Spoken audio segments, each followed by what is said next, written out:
Les 11, 12 et 13 mars dernier a eu lieu à Courcelles-lès-Lens le premier forum santé organisé par la municipalité et plus particulièrement par Bernadette Lefebvre, conseillère municipale, qui nous explique la mise en place de ce projet.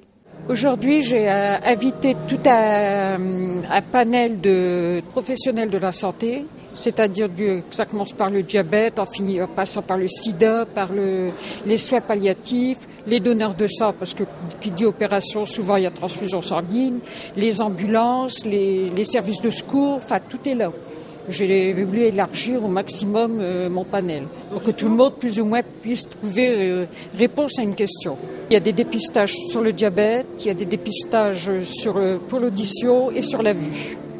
Plusieurs stands tenus dans l'enceinte du COSEC Carpentier ainsi qu'un exercice de désincarcération en extérieur ont intéressé un public venu nombreux. Alors ce qui se passe, c'est qu'à l'heure actuelle, au niveau des désincarcérations, c'est très difficile d'en obtenir au niveau du Pas-de-Calais.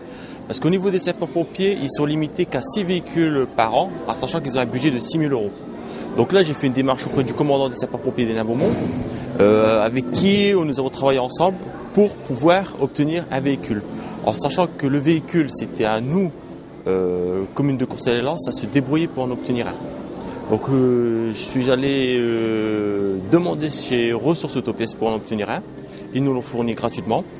Donc là, ça va permettre aux sapeurs-pompiers de pouvoir s'entraîner en réel. L'objectif, c'est de faire prendre conscience aux gens le danger de la voiture, la vitesse, et de pouvoir baisser les limitations de vitesse et faire prendre conscience aux jeunes comme aux moins jeunes le danger.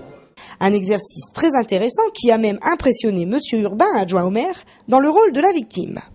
Différents tests et conseils ont été effectués auprès des visiteurs. Les éducateurs sportifs de la commune nous en parlent.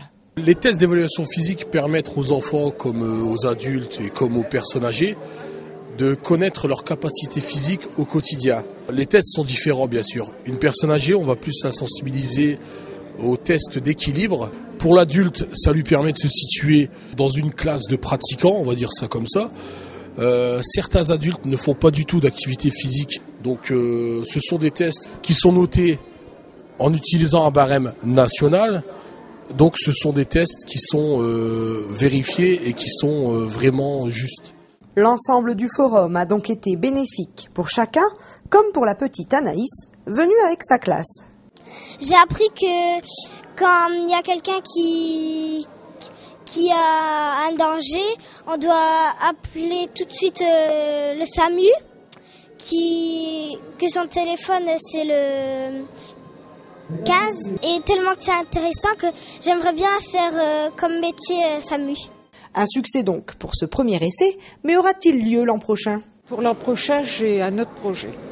Ça va toucher directement les personnes handicapées. J'ai envie de faire avec une bonne équipe que je suis en train de constituer, j'ai envie de faire des mini-olympiades handisport. Projet très intéressant également, qui, espérons-le, verra le jour en 2012.